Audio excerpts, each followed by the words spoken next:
Welcome to the Art of Living Fearlessly. Here we are at Mac Fitness in Kingston, New York, the premier gym, something for everyone, the old, the young, the athlete, the bodybuilder. What a great gym. And our guest here today is Dr. Jacques Moritz, a celebrity doctor from New York City, works at Mount Sinai. That's Ivan? correct. It's just an honor to have our first celebrity doctor on the podcast. And the reason, Doc, that we asked you to join is because we've seen your fitness journey through the last 3 years, and you're a doctor. And when did your fitness journey begin to really push yourself? To really push myself, because I'm an OBGYN, I've delivered, I think, 6,000 babies by now. The stress levels were quite high. And I took to fitness after I started putting on a lot of weight, probably from cortisol release from stress hormones. I found I wasn't eating that much, but I was just blowing up. And I started working out, and it really helped my mind, because in the morning I would go before super early, because my day would start early because I had surgery in the morning, and it would just focus me. And that's how I started. What's it like working in New York City at Mount Sinai? Well, I was the director of about 50 or 60 doctors at that hospital, so I had that, and I don't know about the celebrity business. I guess I was known as a celebrity doctor because a lot of my patients We're celebrities. were celebrities. Okay. But that doesn't really, I also had very underserved patients. So my office used to look like, they used to call it Malibu to Medicaid. It kind of had a little bit of everything. Right. Oh, wow. And I would have Conan O'Brien waiting next to somebody who lived in the housing projects down the street. And it reminded me of kind of like the DMV of doctor's offices. Everybody got together. We all have to in go one to the places. DMV, rich or poor. Right. Is there a DMV for the rich, Hart? No. No. You've done a lot of Jury duty and DMVs. Okay. That's the are great equalizers. Right, yeah, There's yeah. the great equalizers. I love going to both of those because it makes you feel very humble. Yeah. And you see people misbehave because they think they are celebrities, and the woman's like, go sit down and be quiet. You've done a lot of TV interviews. What was that like?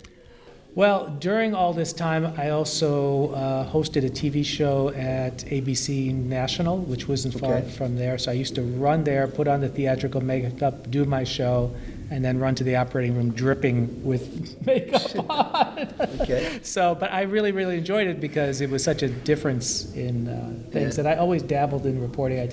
I was a contributor always to Good Morning America Health and Good Morning America, the main show, and then I had my own show, which was called Healthy Living, which was national on ABC. Excellent. Yeah. How do you think exercise has affected your job in the city, and have you done, better with that? Oh yeah, it really. I mean, I really exercise not so much to look better, but it's really for the brain, and I think that's underestimated on the function it has. And now we have such a problem with. Now I take care of very young women. For me, that's like 18 to 25, and the level of anxiety that they are having and experiencing is just tremendous, and they're scared of their own shadow. And I think that working out or exercising in a mindful way would probably help that. Sure. Yeah.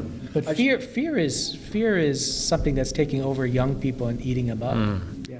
Well, that's what our podcast is all about. I think the art of living fearlessly, people are afraid of everything. They're afraid of COVID. They're afraid of, World War III, getting, whatever, UFOs. And I think that through this podcast, we're trying to educate people to think for themselves. Right. Instead of letting someone else think for you. Right. Okay. Well, the way the patients describe the anxiety syndrome is kind of like a record player that's spinning in their head, and they just can't stop it. And it's Right. just like thought after thought after thought after thought. Yeah. And if you think about it, the Instagram and the TikTok kind of works like that also, because it's a hit, it's a hit, it's a hit, Yep. it's a hit. It's a constant And dopamine I'm not hit. blaming. Yeah, it's a little micro dopamine burst, but it's hard for people to stop it. I try to get them to stop it just like 1 hour before they go to bed, because they are wired when they go to bed, and their head is just spinning, and then they come in complaining they're not getting sleep, and then there's another issue to be anxious about. Right. I've seen your workouts, man. You are in great shape. Oh, thank you. You know? I'm old.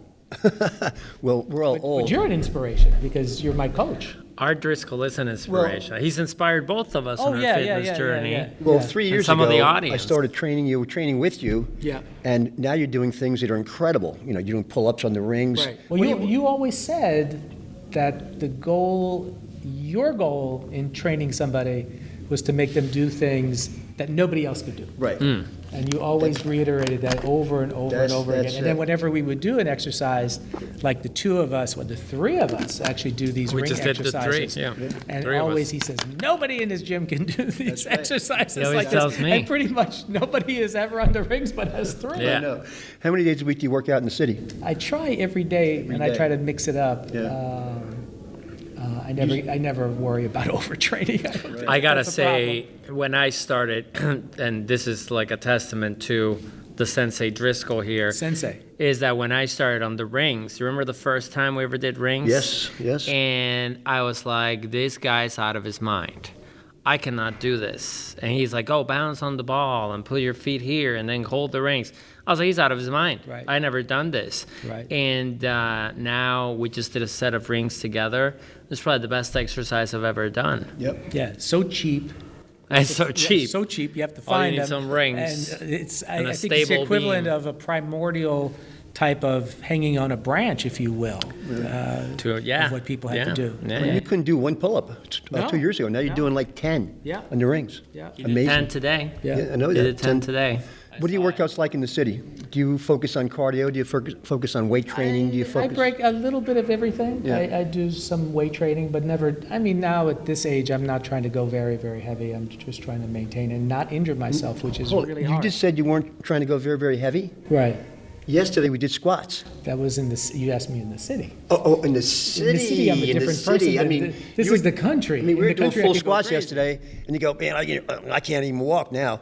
But we go heavy here. We do go heavy. Don't say that, man. I don't know what you do in the city because that's your business, Doc. But when you're with me, our workouts are killer, Right. killer. Right. What workouts do you do by yourself, Doc?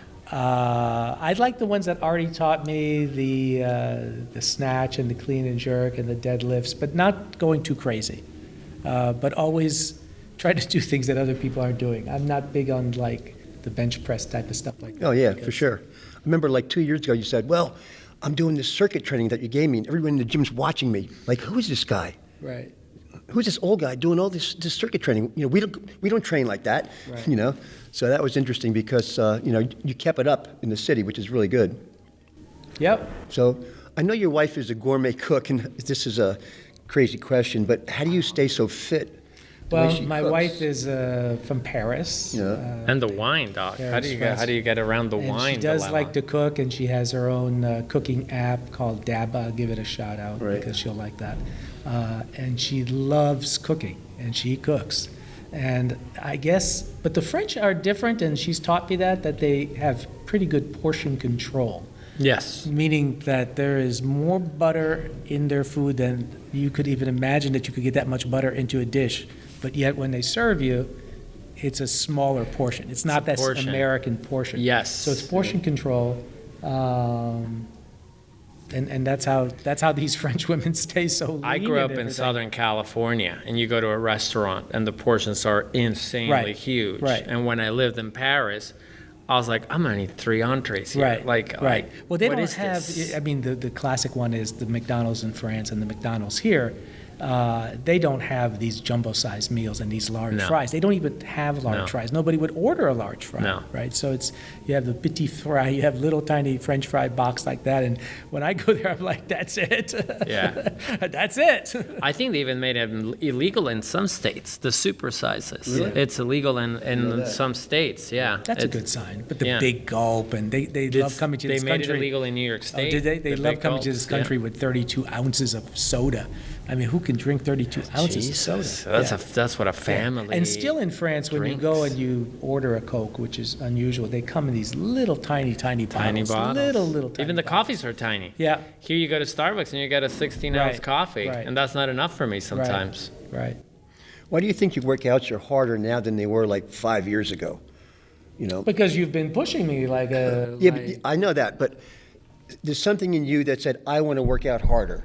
I want to be You know fitter. what really did it is in the city I work out at the Equinox, and I think I had the the opportunity. I was working out with a trainer, and he says, "Do you want to join the Equinox team and do this competition?" It was called Military Combine. It was the most ridiculous physical fitness thing that anybody could even think Right. about. And I was 55 years old. I was like, guys, I don't know if I could do this. And it required a lot of clean and jerks and super heavy weights, and then an obstacle course through mud and electricity and a pool and climbing and all that. Electric shocks. Electric shocks when you climbed underneath the thing. Right. The thing was electrified Jeez or whatever. Louise. But anyway, I did it. I remember I went with these young people. It's like a and Spartan I've race. operated, I've done cases that are so difficult and operations and stuff like that. I was so nervous the night before, and I never get nervous before surgery. And I was shaking. I was like, oh my God, this is crazy. But I did it. I came in the top 5 for my age category. We incorporate And a lot I of. really enjoyed it. I mean, the competition Wow. part was really, really interesting. Right. And that's what I miss is I think sometimes in this working out things, we should have these little mini competitions. Well, actually, Not we to do, be I think. crazy, but You know, just like today, to you have and a goal. Ivan. Yeah. Like today, you and Ivan were doing pull-ups, and I'm going, "How many did you do, Ivan?" He goes, "Well, I did like a 4." And you said, "Well, I did 8." You know. Well, And you're so- always the master of the competition. Well, yeah, but you're not competing against me. Art's Yeah. the master. You're competing against yourself. Yeah. You know. But we like to incorporate things Even like. if we could do it better than Art, we always pull back. Right. Don't forget that one. I rule. was so proud of myself that I had 4 pull-ups left on the rings, and I was like, "Oh my God, I did 4," and I'm so tired. And then Art goes up there and does like 8. 16. Right. Yeah, and doesn't break a sweat. But we push each other pretty hard. Yeah. No, Because yes. whatever you can do, I Well- try to do the same. And then if I can eventually do what you do, you always do one more. So that's a competition. And I think that we like running, sprinting. Yeah. We go to Dietz in the summer. That's great. Spring. That's great. Love It's sprinting. so cheap. I know. I mean, it's in the city. It's such a beautiful stadium. Yeah, And I we know. run up the stairs and just. Yeah. But we and incorporate- I don't see anybody else there running up Yeah. the stairs when we're there, but. We incorporate sprinting here because they have a sprint track, so, Right. which is right. really a and plus the for sled, working and sled. the It's sled, really which most gyms don't have. I yet. would say Really a the plus for sled working track and the Right. turf, that's probably one of my Right. favorite things. Right. For sure. Yeah. And when you go to the city, usually they have a turf, but it's the size of like a bathroom. Well, yeah, Right, because yeah. they don't even Yeah, have you one, can't actually. even fit a Yeah. car in there. Sure. Yeah. So, what are your goals for the future? Maintain whatever I'm. What? Maintain. Well, get better. Get Thank you. Thank you. Never say. to beat the master is the goal. Never say maintain. Always say improve. Improve. Improve. You know, I got clients that say, "Well, you know, when am I going to stop improving?" I said, "Well, that's up to you. That's up to your brain. You know, if you stop wanting to improve, Right. you're not going to improve." Right.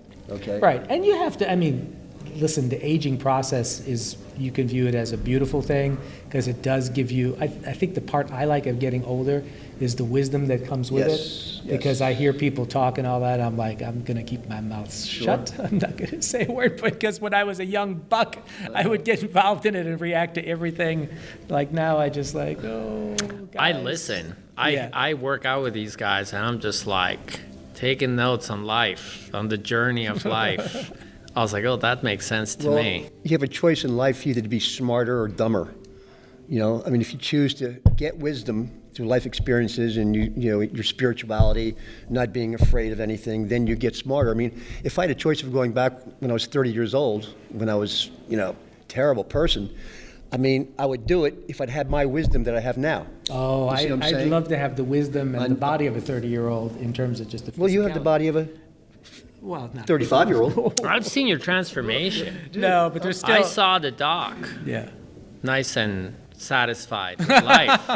And now I see him like sharp, you know, strong. And then you see the chiseled face, you see your body transformation. Well, you know, I really mean it. when you talk about, you know, you're getting older and your body, if you look at people that are 30 or 40, you know, they could be overweight, they could be Yeah. weak, they could be anything. Right. So, I mean, you can't really, you know, judge yourself by other people and how old they are, you know. But the mind is very, very important in all this. And again, it comes back to this element of fear.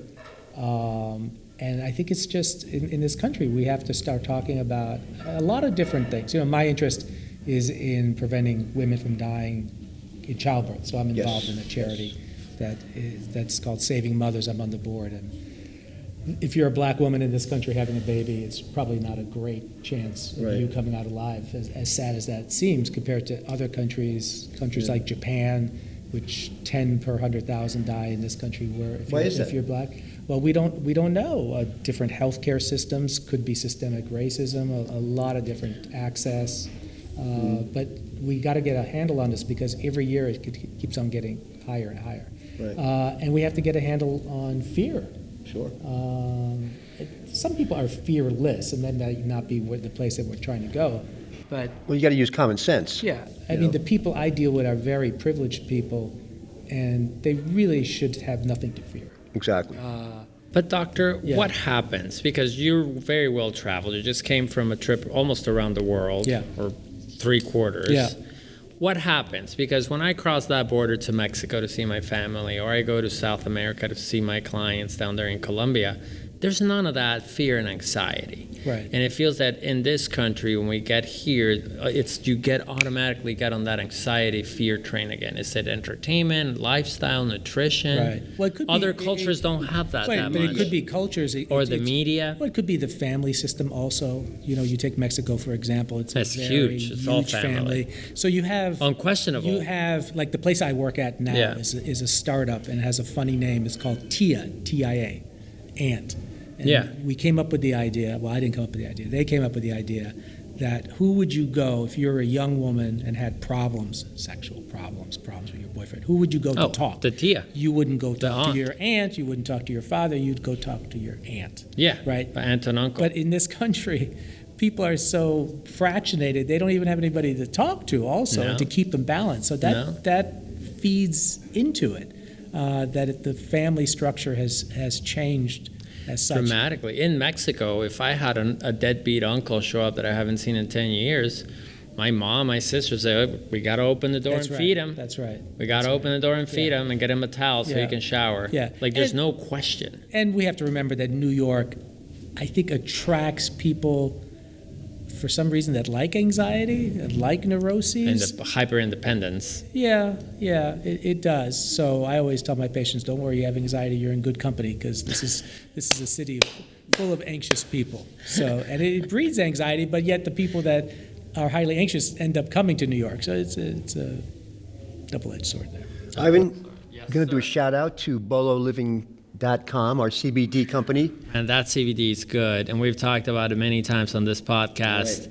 That's definitely a journey. If you want to get CBD to relax you, if you want to get CBD to help your joints or to get you stoned, If you want the CBD just to go ahead and travel through the labyrinth of the mind, it works. it works. It sure works. does. Do you guys know that in our body, everyone's body, everyone listening and viewing right now, that we have what's called an endocannabinoid system? The body creates THC and CBD inside. Wow. Okay. And Didn't this know is that one. actually augmentation when you take a CBD product. But we have a complete, like we have a morphine system, an endocrine system that works there. We have an endocannabinoid system, and that's how these things work. Wow. And the evidence, I'm a licensed prescriber in New York because I deal with a lot of women that have pelvic pain and painful intercourse and painful periods and things like that. And the CBD, the studies on it, instead of using narcotics, is incredible. It's a lifesaver. And what is the deal with full spectrum CBD?